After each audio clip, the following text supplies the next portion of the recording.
It is important for you to read Scripture if you're a believer. It is even more important if you're not. God says, I come as a thief in the night.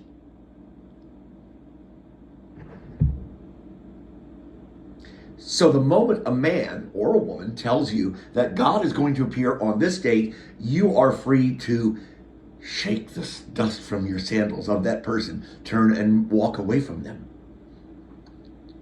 reject them, and cast them back into the melting pot, smelting pot of the world, because they are a liar.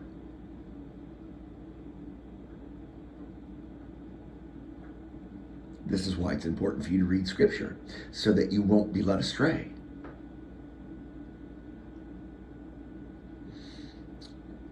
There will be many signs and many wonders and many prophets and blah, blah, blah, blah, blah, blah, blah, blah, blah, blah. What have I harped on? It's about establishing a relationship with the God of your understanding. And a little Scripture ain't going to hurt, because it tells you about him. What is acceptable to him and what is not acceptable to him. So why would you ever want to do anything that is not acceptable to him? If you profess to be his, a Christian, right? Right. Okay.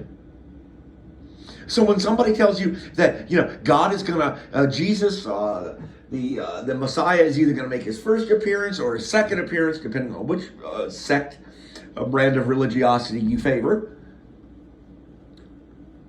But the moment somebody says that and picks a date, you may disown them. You have my permission. You have my order to dismiss them. They are dangerous to your soul. Remove yourself from them.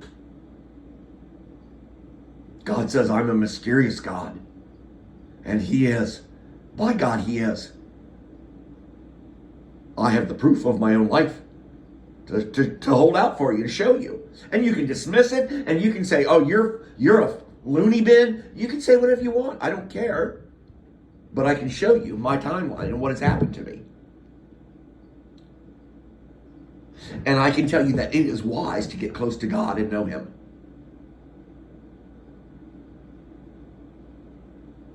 I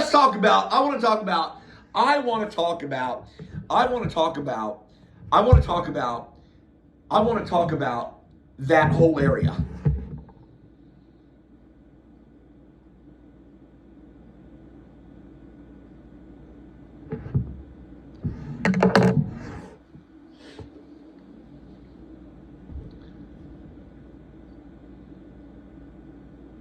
If you're Switzerland, you are surrounded or amidst several other countries that really don't give a rat's ass about you. The Finns and the Russians, well, they got a thing going on. It's never ended. And Putin has helped the ugly Americans. Oh, it's beautiful. Whew. I feel like Dr. Evil now. It's like, whoo, when they're laughing and they don't know when to stop laughing. He's like, whoo, yeah, it only hurts when I laugh, right? It only laughs when I hurt. And what he's done. Let's talk about the Swiss. I want to talk about the Swiss. So you're a little country, and you're not really known for shit. No, you're not. Chocolate, okay, woo. Wristwatch, but you're not known for shit. When it comes to the global stage, you're nothing. You're zero. And you know it, and I know it. And I know you well. Being a master watchmaker, I know the Swiss very well. I said to him and her, the owners of the jewelry store, I said, do not get in bed with Rolex. Don't do it. They did it.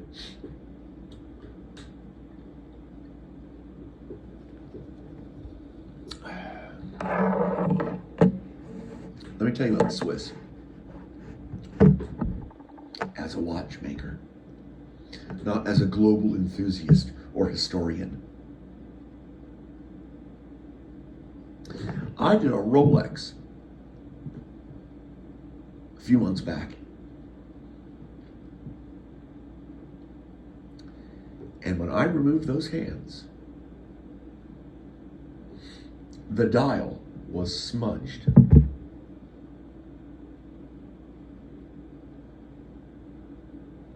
Now, how many times do you think I've removed hands from a watch after 35 years of sitting at the bench?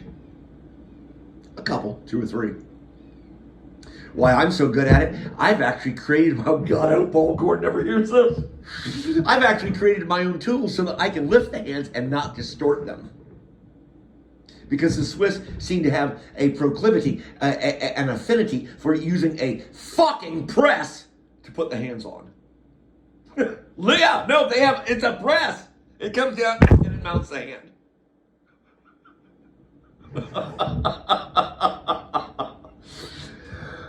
Yeah, wouldn't want to come back there. No, you wouldn't want to come back, so you just over tighten everything so that nothing comes loose.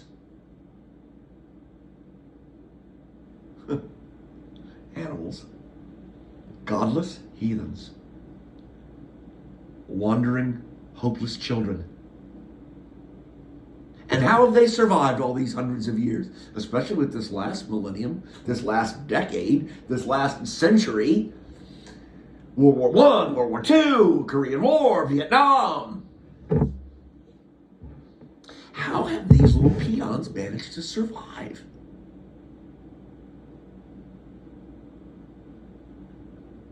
And not only survive, dare I say, prosper. How can it be when you're a peon runt nation and have nothing to defend yourself on the global stage, to be a player? How do you do it? Well, they became the world's bank. That's how they did it. And I must give them props, as much as it pains me to do so. Because not only have they survived, they have now prospered, and they now enjoy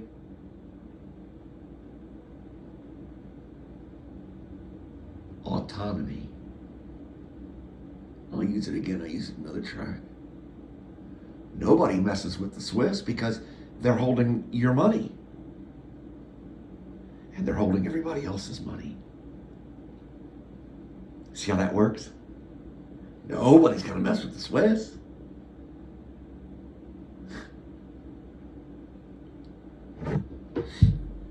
Clever.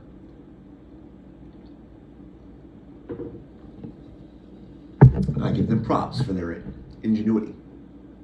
And now I curse them and I slay them for what they've done. In the field of horology, watchmaking. Back to the Rolex I did a couple of months ago. I removed the hands, the second hand, the minute hand, and the hour hand. Hands complete, as we would say in the field. Hands complete. And I found there was a smudge on either side of the dial where the pads of my lifter pressed against the dial.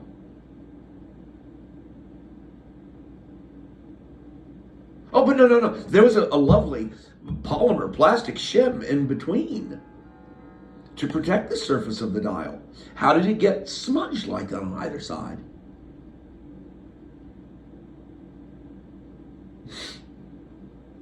I got out of it. It wasn't perfect, but I got out of it. And I knew underneath the sapphire crystal with the reflection of the sapphire, the customer wouldn't really see that blemish on the dial. They'd have to use a 5-power loop. And I was never sure. Was there an impurity on my shim? What is it in Russian? Clem? I don't know. But I managed to get out of it. I just did a Rolex a couple days ago, and the same thing happened. And I was so happy because then I knew it was not me. It was not my lack of attention to detail. It was them. It's a security feature they've put on the face of the dial, so that if you so much as touch it, you mar it. Now, fortunately, because I'd been here before, and now I had vim and vigor, because I knew that I was master at my bench and I was dealing with a piece of shit, a little snipe, a little Swiss dog, fucking dog. I sought my chemicals carefully, and my approach. I checked the edge of the dial and tested with different things. Well, lo and behold, naphtha did the trick. Wouldn't you know it, naphtha redissolved the clear coat, and if I blew on it just the right amount, it would settle and relocate, and it would go away. Now, do you think that your average watchmaker, your apprentice watchmaker, you're just starting out your watchmaker with 5 or 7 years of experience is going to have the wherewithal to do what I did just then and solve that problem and spank the dog for being a bad dog? By telling you about them now, that's how I'm spanking them. No.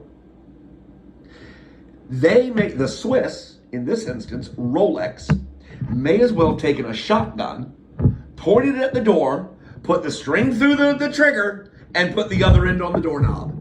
They might as well. There's no difference. That's called a booby trap.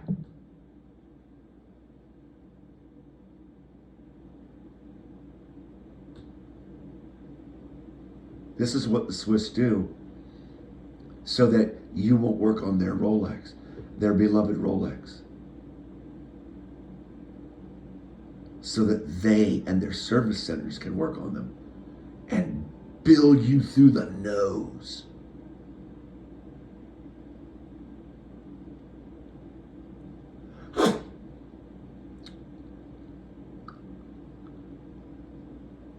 There are your Swiss. They are not to be trusted. They are by far and away godless, and they serve money